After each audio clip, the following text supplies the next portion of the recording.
జై శ్రీకృష్ణ. 1000 రోజుల తపస్సులో 171వ రోజుకి మనం చేరుకున్నాం. ఈరోజు అమ్మవారి పేరు విశాలాక్షి. ఇది ముందుగా ఓంకారం, చివరిలో నమః పదాన్ని జోడిస్తే ఓం విశాలాక్ష్యై నమః. ఎన్ని అర్థాలంటే చాలామంది పేర్లు ఉన్నాయి కదా, చాలామంది పెట్టుకుంటారు ఈ పేరు. విశాలమైన అక్షి అంటే నేత్రములు కలిగినటువంటిది, కన్నులు కలిగినటువంటిది అని ఒక అర్థం. ముందుగా ఓంకారం, చివరిలో నమః పదమైతే చేరిస్తే ఓం విశాలాక్షై నమః. ఇది మంత్రం. విశాలాం అకారాది క్షకారాంతం వాంగ్మయం యస్యా సా విశాలాక్షి అని మరొక అర్థం. అనంతమైనటువంటి వాంగ్మయం. వాంగ్మయము అంటే వాక్కుల మయం, వాక్కులతో నిండి ఉన్నటువంటిది అని అర్థం. వాగ్దేవత అని అర్థం. ఇంకా వారణాసిలో, కాశీలోని పరమశివుని యొక్క ఇల్లాలు కూడా విశాలాక్షినే. కాశీ విశాలాక్షి అంటాం కదా. అలాగే పెద్ద పెద్ద విశాలమైనటువంటి పాచికలతో ఆడునటువంటిది, ఈ జగన్నాటకాన్ని ఆడేటటువంటిది అని, విశాలమైన అక్షమాలను ధరించేటటువంటిది అని, అక్షోవ్యాప్త వాత్మనిచ అని శేషకోశం అంటే వ్యాప్తి, సర్వత్రా ఈ భూమండలమంతా కూడా వ్యాప్తి కలిగినటువంటిది తల్లి.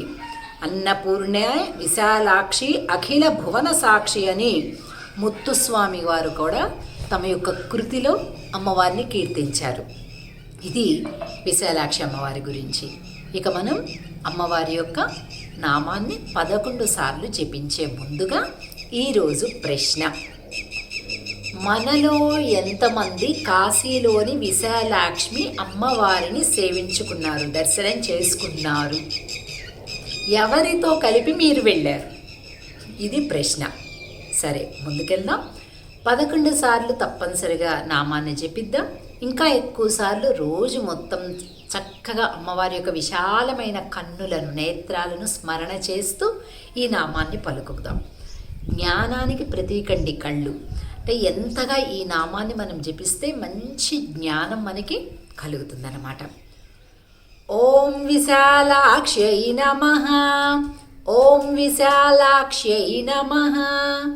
ఓం విశాలాక్ష్యై నమః. ఓం విశాలాక్ష్యై నమః. ఓం విశాలాక్ష్యై నమః.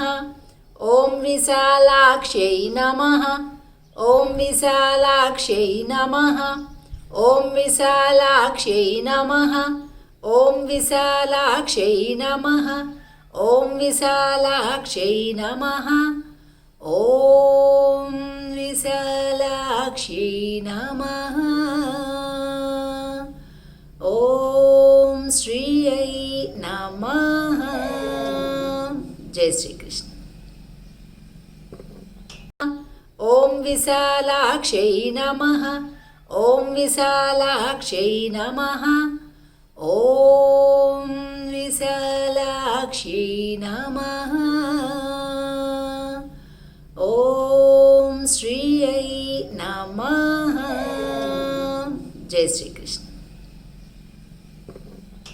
మరొక మాట, కాశీలోని విశాలాక్షి ఎలాగనో శ్రీ వైష్ణవ దివ్యధామాలలో 4 ధామ్లో ఒకటైనటువంటి బద్రీనాథ్లో కూడా బద్రీ విశాల్ అంటాము. అలాగే అక్కడ అమ్మవారి పేరు కూడా విశాలాక్షి.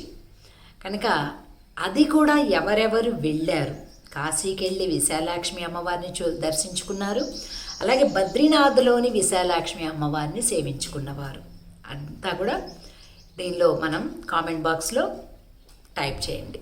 జై శ్రీకృష్ణ.